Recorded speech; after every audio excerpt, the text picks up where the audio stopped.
Baspa supremo Mayawati के जन्मदिन के मौके पर एक कार्यक्रम का आयोजन अंबेडकर पार्क में किया गया है, जिसमें भारी संख्या में लोग उपस्थित हैं। सीधा उनसे बात करेंगे। बसपा सुप्रीमो के जन्मदिन है, क्या कुछ अगर बात करें तो चुनावी रणनीति क्या है, क्या कुछ सोचता है समाज?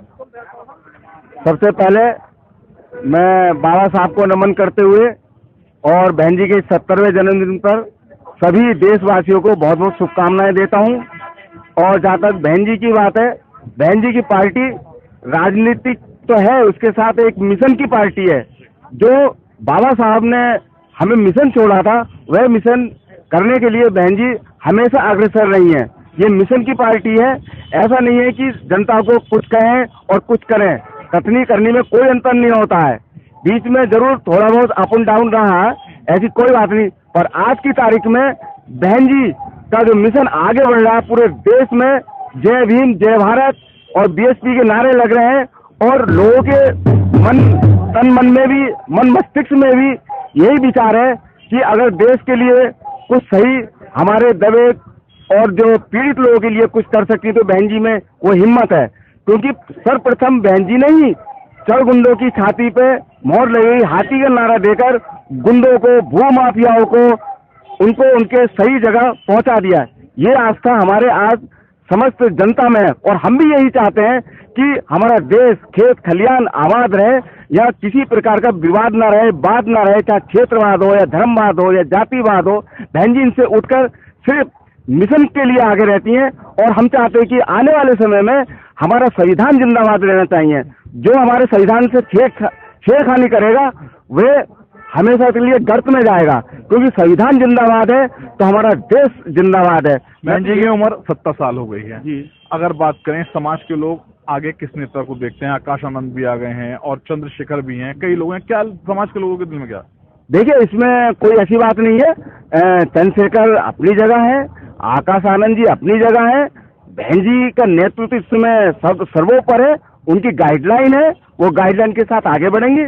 और अगर कोई भी काम अच्छा करेगा, हमें उससे कोई इफेक्ट नहीं है कि हम सिर्फ बहन जी का मिशन शुरू से रहा है, मिशन बहन जी आगे बढ़ रही है, और आकाश आनंद जी उनके भतीजे के रूप में, उनके बेटे के रूप में जो गाइडलाइन पार्टी की होगी, सर्वोपर बहन जी है, जो उनकी गाइडलाइन रहेगी, जो समाज हित में रहेगा, जो जनता हित में रहेगा, जो राजनीतिक हित में रहेगा, वो गाइडलाइन को हम सब मानेंगे।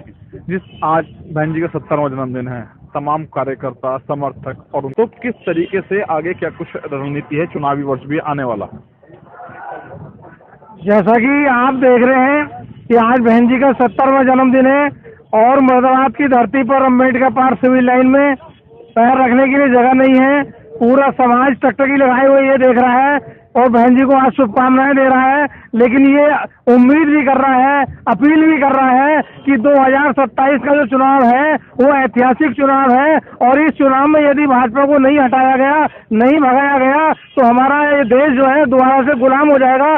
इसलिए हम लोग ये अपील कर रहे हैं बहन जी के जन्मदिन के अवसर पर कि जितने भी विपक्षी दल हैं वो सब एक हो जाएं, और यहाँ इसी पार्क में 15 मार्च 2026 को हमने एक यहाँ पे महारैली रखी है कि जितने भी विपक्षी दल हैं सब एक प्लेटफार्म पर आए और गठबंधन करें। क्योंकि बीजेपी इतना बड़ा दल होते हुए 4-4, 5-5 अन्य दलों को साथ लेके चुनाव लड़ती है और सत्ता में काबिज हो जाती है, और उसने हमारे पूरे देश को बर्बाद कर दिया, पूरा देश भेज दिया। केवल जो है गठबंधन ही एक ऐसा मंत्र है जो बीजेपी को हटा सकता है। इसलिए पूरे देश की तरफ से आज हम बहन जी से अपील करना चाहेंगे कि 27 में हर हाल में गठबंधन होना चाहिए, क्योंकि हमारे देश में कोई बड़ा नहीं है, जनता बड़ी है। सबसे बड़ी अदालत जनता की अदालत है, और जनता ये मांग कर रही है कि 2027 में हर हाल में गठबंधन होना ही चाहिए। युवा भी हैं, बात करें युवाओं से, चंद्रशेखर भी हैं, मायावती भी हैं। मायावती जी के जन्मदिन पर आज आप यहाँ पहुंचे, तो क्या कुछ सोचते हैं समाज के युवा? समाज के युवा यही चाहते हैं कि ऐसी सत्ता आए जो गरीबों के, मजलूमों के और बेरोजगारों के हित में बात किए।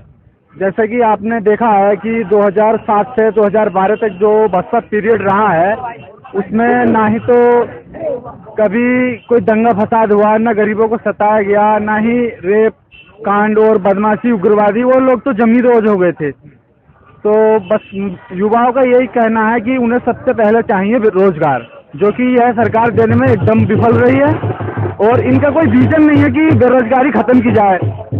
ये गरीबों को तो खत्म कर सकते हैं पर गरीबी खत्म नहीं कर सकते, क्योंकि ये उद्योगपति समर्थित सरकार है, ये उद्योगपतियों के लिए काम करती है। जी, मुरादाबाद के अम्बेडकर पार्क में भारी संख्या में लोग उपस्थित रहे, जिनसे मायावती के जन्मदिन को लेकर बातचीत की है। शारिक सिद्दीकी, TV9 मुरादाबाद।